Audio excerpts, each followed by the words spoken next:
ஆண்டவராக இயேசு கிறிஸ்துவின் நாமத்தில் என் அன்பின் வாழ்த்துக்கள். இந்த காலவேளையிலையும் உங்களை சந்திப்பதில் நான் மகிழ்ச்சி அடைகிறேன். இன்றைக்கு நம்முடைய தியானத்திற்காக நாம் தெரிந்து கொள்கிற வேத வசனம் 1 கொரிந்தியரின் புஸ்தகம் 4ஆம் அதிகாரம் 4ஆம் வசனம். என்னிடத்தில் நான் யாதொரு குற்றத்தையும் அறியேன், ஆகிலும் அதனாலே நான் நீதிமானாகிறதில்லை. என்னை நியாயம் விசாரிக்கிறவர் கர்த்தர். என்னிடத்தில் நான் யாதொரு குற்றமும் அறியேன், ஆகிலும் நான் நீதிமான் அல்ல. என்னை நியாயம் விசாரிக்கிறவர் கர்த்தர். பிரியமான கர்த்தருடைய பிள்ளைகளே, நாம் அநேகர் யாக்கோபு நிருபத்தில் சொல்லுகிறது போல, ஒருவனும் தன் வாழ்க்கையில் தவறாத மனுஷன் இல்லை, சொல் தவறாத மனுஷன் இல்லை என்பதை யாக்கோபு நிருபம் தெளிவுபடுத்துகிறார். ஆனால் இங்கே அவர் சொல்லுகிறார், நான் என்னிடத்தில் ஒரு குற்றமும் காணேன். நாம் அநேகர் அப்படித்தான் பர்ஃபெக்ட் என்று நினைப்போம். மற்றவர்களை குற்றவாளியாக நினைத்தே பெயரெடுக்கிறவர்கள் உண்டு. இயேசு அவர்களுக்குத்தான் சொன்னார். என்ன சொன்னார் தெரியுமா?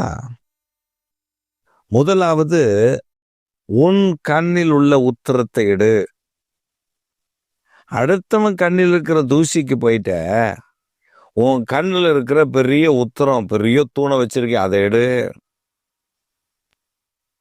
மற்றவர்களை குற்றவாளியாக நீ தீர்க்கிற நீ யாரானாலும் சரி, நீ அப்படியே தீர்க்கப்படுவாய். அதனால்தான் பவுல் சொல்லும்போது சொல்லுகிறார், நான் என்னை காணும் பொழுது என்னிடத்தில் எனக்கு ஒரு குற்றமும் தெரியவில்லை. தெரியாது, ஏனென்றால் அது நமக்கு நீதியாக தெரியும்.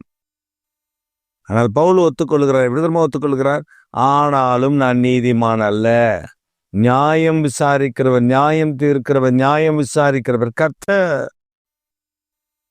உங்களுடைய வாழ்க்கையிலையும் என்னுடைய வாழ்க்கையிலையும் தேவனிடத்தில் சரியான பாதையில் திரும்பி செல்ல வேண்டுமே ஆனால் நம்மை நிறுத்தி நிதானித்து ஆராய்ந்து அறிய வேண்டும்.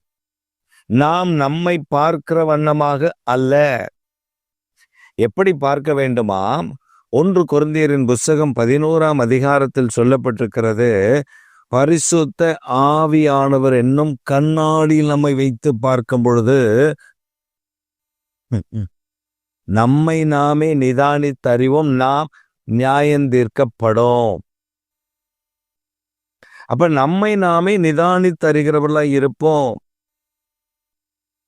சிலருடைய அந்த செயல்பாடுகள், சிலருடைய கிரியைகள், சிலருடைய காரியங்கள் எப்படி இருக்கும்னா, மற்றவர்களை குற்றப்படுத்துவதிலே இருக்கும்.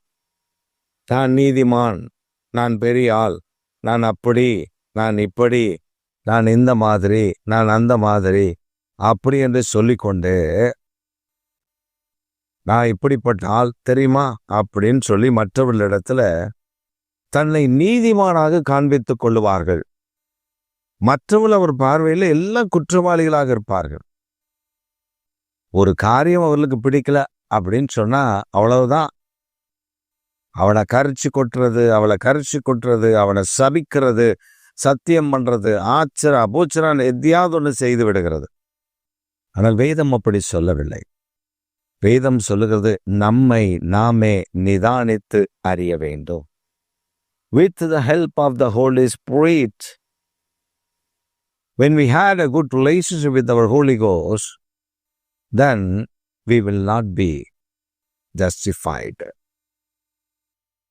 நாம் தேவனிடத்தில் உண்மை உள்ளவர்களாய் பரிசுத்த ஆவியானவரோடு நல் உறவு வைத்திருப்போமே ஆனால் நான் நியாயம் தீர்க்கப்படும்.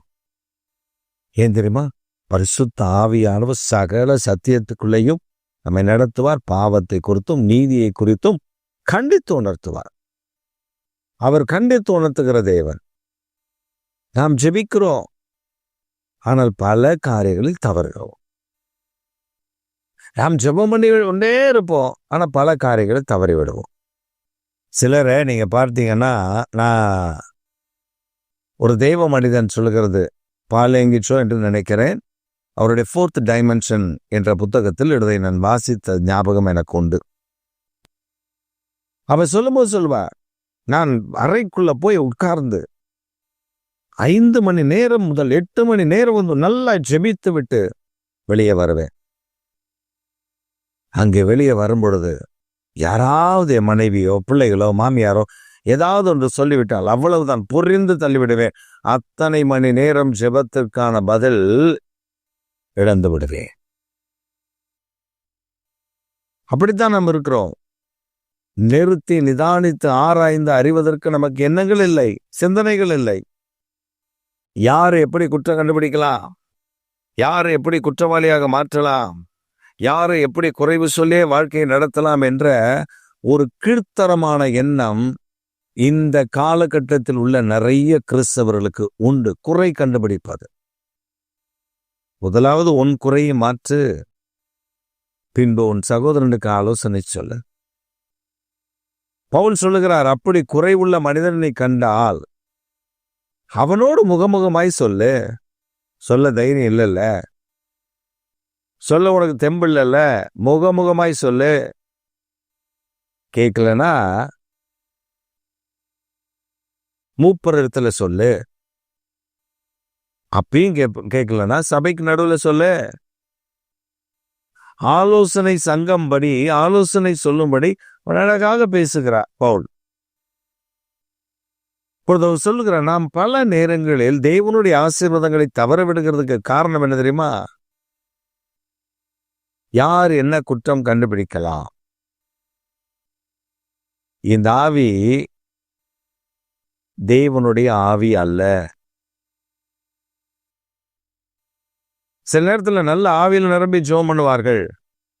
ஆனால் அதே சமயத்தில் பரிசுத்த ஆவியானவர் அந்த நிறைவு கூட இருக்கும். ஏதாவது ஒரு காரியத்தை கேள்விப்பட்டு அந்த காரியத்தை வைத்து மற்றவர்களை நியாயம் விசாரிப்பது, நியாயம் தீர்ப்பது. நம்முடைய வாழ்க்கையில் ஆசீர்வாதம் தடைபடுவதற்கு காரணம் என்ன தெரியுமா? நாம் மற்றவர்களை குறைவாக எடை போடுவது, குறைத்து எடை போடுவது, குறைவாக எடை போடுவது.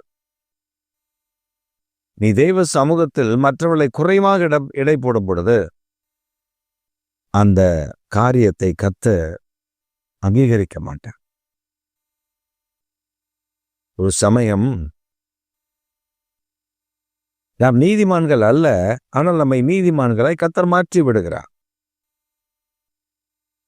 ஒரு சமயம் ஒரு சகோதரருக்கு ஆண்டவர், அவர் மிகவும் கஷ்டப்படுகிறார், ஒரு சிறு உதவி செய்யும்படி ஆண்டவர் என்னுடைய இருதயத்தில் பேசினார். அவர் பேசின அந்த வார்த்தையை கேட்டு நான் மிகவும் அதிர்ந்து போனேன். உடனே போய் ஒரு நல்ல கடையில், உயர் ரகமான கடையில் நல்ல காரியத்தை ஆண்டவர் என்ன சொன்னாரோ அதை செய்யும்படி ஆண்டவர் உதவி செய்தார். நாம் நினைக்கிறோம் நாம் நன்மையானதை கொண்டு வந்து செய்துவிட்டோம் என்று. ஆனால் அவருடைய எண்ணம் என்னவா இருக்கும் தெரியுமா? இவ்வளவுதான் செய்ய முடிஞ்சது அவருக்கு, இதுக்கு மேல நிறைவாலம் தர முடியலையா? இவ்வளவுதானா? நாம் கொடுப்பதை குறைவாக நினைக்கக்கூடிய இருதயம் அவர்களுக்கு இருக்கிறது. ஆனால் நாம என்ன நினைப்போம்? நல்லா தானே செஞ்சிருக்கோம், நல்லா தானே கர்த்தர் சொன்னதை செஞ்சிட்டோம், இது கர்த்தருக்கு நமக்கும் தெரியும். அதனால்தான் பவுல் சொல்லும்போது சொல்றாரு, என்னை நான் பார்க்கும் பொழுது குற்றமில்லை என்று நான் நினைக்கிறேன். ஆனால் அதனால் நான் நீதிமான் ஆக முடியாது. ஏன்னா நியாயம் விசாரிக்கிறவர் கர்த்தர். நியாயம் விசாரிக்கிறவர் கர்த்தர். நான் பாய் நிறைய பணங்களை வைத்து அவருடைய குறைவில நம் குறைவான நிலையில அவளுக்கு ஒரு உதவி செய்வனே, ஆனால் அது கர்த்தர் பார்த்து என்னை நியாயம் விசாரிப்பார். ஏனென்றால் கர்த்தர் சொல்லியுமே நான் அதை செய்ய மறுத்திருக்கிறேன். ஆனால் கர்த்தர் சொல்லி என் கரத்தில் இருப்பதை கொடுத்து நிறைவானதை நான் செய்திருந்தால் அவர்கள் என்னை குறைவாய் நினைத்தா கூட அது எனக்கு பிரச்சனை இல்லை. காரணம், கர்த்தர் என்னை நிறைவாய் நினைத்திருப்பார். ஏன்னா அவருக்கு தெரியும் சூழ்நிலைகள். இது உங்களுக்கு புரிவதற்காக நான் ஒரு சின்ன உதாரணத்தை சொல்லுகிறேன், நீங்கள் புரிந்து கொள்ள வேண்டும் என்பதற்காக. அதே போலதான் நம்முடைய பார்வையில பார்க்கும்போது நம் நீதிமான் அப்படி இப்படி என்று நினைப்போம். இல்லை பிரியமானவர்களே, பரிசுத்த ஆவியானவர் என்ற கண்ணாடியில் நாம் நிறுத்தி நிதானித்து அறிய வேண்டும். அப்பொழுதுதான் நம்மை பற்றின தெளிவு உண்டாகும். பரிசுத்த ஆவியானவர் நமக்கு கற்றுக் கொடுப்பார். இந்த செய்தியை கேட்டுக்கொண்ட அருமையான தேவனுடைய பிள்ளையே, நீங்கள் யாரா வேண்டுமானாலும் இருக்கலாம். ஒருவேளை கர்த்தர் உங்கள் வாழ்க்கையில் இருக்கிற குறைவுகளை சுட்டி காட்டுவாரே. ஆனா ஒரு நிமிடம் இந்த காலவேளையில் ஜெபம் பண்ணுங்கள். ஆண்டவரே, எனக்கு இந்த விஷயத்தில் என்னை மன்னித்து விடுங்கள். உமக்கு உகந்ததை நான் செய்ய, உமக்கு உம்முடைய கண்ணாடி பரிசுத்தாவி என்ற கண்ணாடியில் என்னை நிலைநிறுத்தி பார்த்து காரியத்தை நடப்பிக்க எனக்கு உதவி செய்யும் என்று சொல்லி கேளுங்கள். அப்பொழுது தேவன் உங்களை நீதிமான்களாக மாற்றி அவர் நியாயம் தீர்க்காதபடி உங்களை காத்துக்கொள்ளுவார். ஆமென்.